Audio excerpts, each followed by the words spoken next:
3. Hi everyone, it's Miss Navarro. I've got two important announcements. First of all, tomorrow is picture day. Two things. Make sure you dress up for picture day your best, following our dress code. And you're going to get your lanyard tomorrow during picture day. As soon as you take it, as soon as you get that lanyard, put it on. And the expectation is you wear it every time you're on campus. The other thing I want to talk about is something new. You're in your advisory classes all week. And this Friday, you're going to vote for one representative from your advisory class who will be part of a panel, a principals panel. I'll meet with the representatives once a month and we'll talk about how we can make the school better, getting the voice from your advisory, any concerns you may have. How do you become that advisory representative? Well, you look to your teacher and your teacher will take nominations. Once your teacher has nominations, they'll put them into a form that Mrs. Juarez will create, and on Friday you'll vote anonymously, but we'll know who the advisory rep is and we'll let everybody know. Make this year the best year, jump in and be a part of Kings Canyon, and remember it's a great day to be a Grizzly.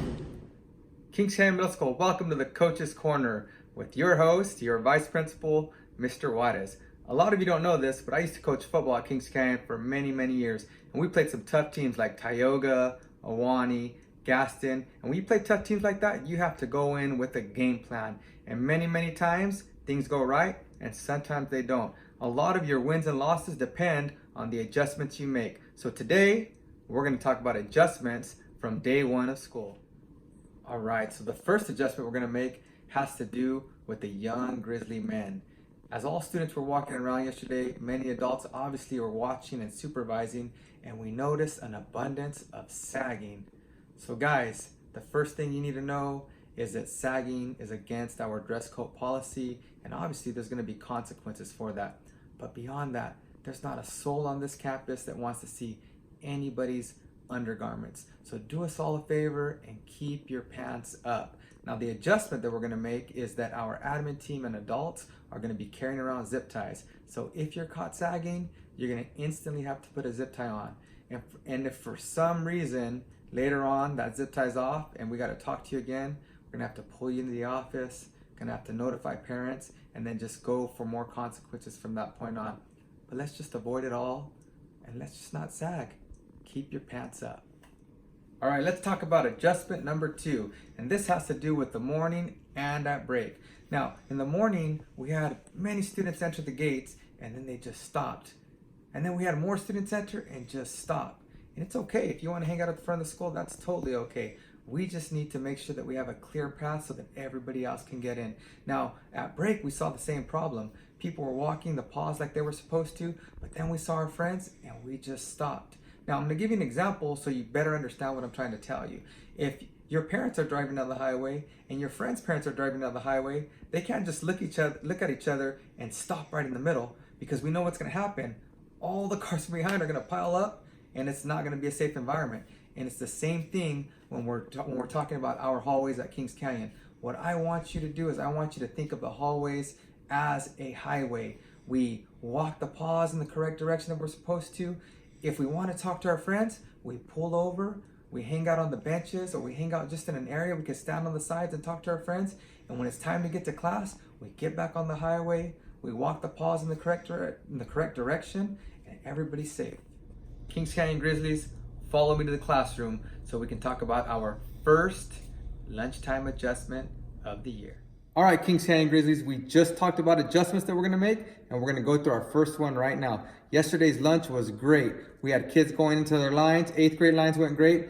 7th graders, when it was time for you guys to get in line, everything was great. It took just a little bit too much time to get everybody in their line. So we gotta make our first adjustment. I'm gonna take you on that tour, and it's going to be the new way for you all 7th graders to get into the lunch lines. Okay, the bell just rang. Teacher dismisses me. Push my chair in. I am walking out the door. Now, this is the center hall where I was gonna go and where I was told to go yesterday. I am not going that way this way. Now, I'm going to head over toward room 1. Now, room 1, I don't know if you've had a tour there yet, but at some point we'll talk about that. That is our re-engagement center. And we'll talk about that a little bit more during our engagement assembly. So as you can see, I'm heading near the bike racks. That's actually the west parking lot. So let's just take a look here. just so you know where I am. And I'm gonna head toward the bike racks, which is in the south direction, and I'm gonna continue to walk. And when I'm walking here, Officer Santiano and maybe some other adults on campus will be here to guide us for tomorrow. But I'm gonna head through these gates here, and once I walk through the gates, I'm gonna make a left turn. And does that look familiar? It's the front of the school. As I walk down the hallway at the front of the school, I'm going to continue to walk down until I hit the lunch lines. And once I get to the lunch lines, I'm just going to continue to freely walk until I get to the front of the line or until I get to somebody that's already there in line. There are our lunch lines, and just as all you great students did yesterday, I'm going to walk down the lunch lines. I happen to be in the middle one here. If the line stops, I'm going to stop right here. I'm going to let the area clear, and once there's room, then I will move over, and now I'll be on the line once again. If there's nobody in line, if I'm first, I'm just gonna walk down one of the lunch lines. Again, I'm walking down the middle line. I'm gonna keep on walking until I get to the line that intersects all three of the lunch lines. I'm gonna wait my turn until I'm called upon to go into the lunch door. Okay, 7th graders, so I'm gonna show you a quick non-example, because we can learn a lot from non-examples. I'm gonna show you where not to go, and then I'm gonna show you how to correct yourself. So here I am in the center hallway right now. So the bell just rang, I'm in center hall, walking toward lunch.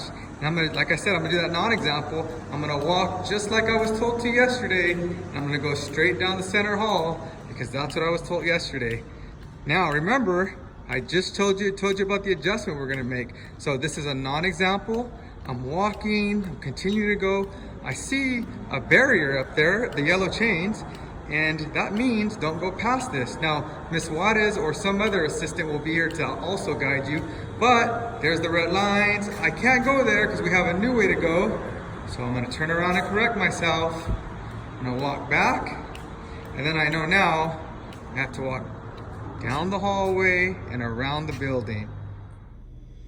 All right. Now that we've strengthened our game plan and we've made all the necessary adjustments to this point, let's talk about E5 number 2. E5 number 2 states that we should always obey and respect our teachers and other adults. Now I can sit here and talk to you about that, but you're probably already tired of listening to me. So why don't we take a listen to some of your peers and some of the other adults on campus to see what they have to say about E5 number 2. Being respectful for adults means to listen to them. Being respectful to adults to me means looking them in the eyes. Paying attention is a way to listen to teachers or adults. Being respectful to adults means to me is to be polite and being respectful. To me, to respect adults means to not ignore them and pay attention to them. Being respectful to me means saying thank you and please. Hey, Mr. Lee, what does it look like in your classroom when a student shows you respect? When students show me respect is when they follow directions the first time they've been told. Hey, Andy, what does it mean for a student to show you respect in your job? For students to show me respect in my job, for them to pick up the trash and help me out. Whoa, whoa, whoa, whoa, whoa, whoa. Hey, Mr. Warren, how are you doing today? Hey there, ladies. Miss Tristan, what does it mean for a student to show you respect in your class? Well, Mr. Morris, a student shows respect when they are raising their hand, waiting quietly for me to call them. Very good.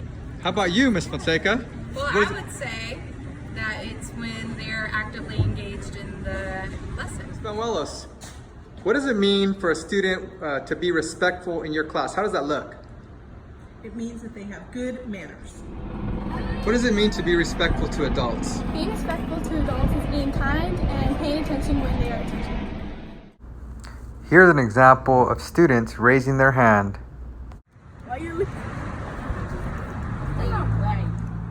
As you just saw, many of your peers and many of the adults in the video shared similar examples. I know that when I think of respect, I think of treating people how I want to be treated. For me, that's I want to be treated fair, I want to be treated kindly, I want to be treated politely, and I do my best to treat people just that way.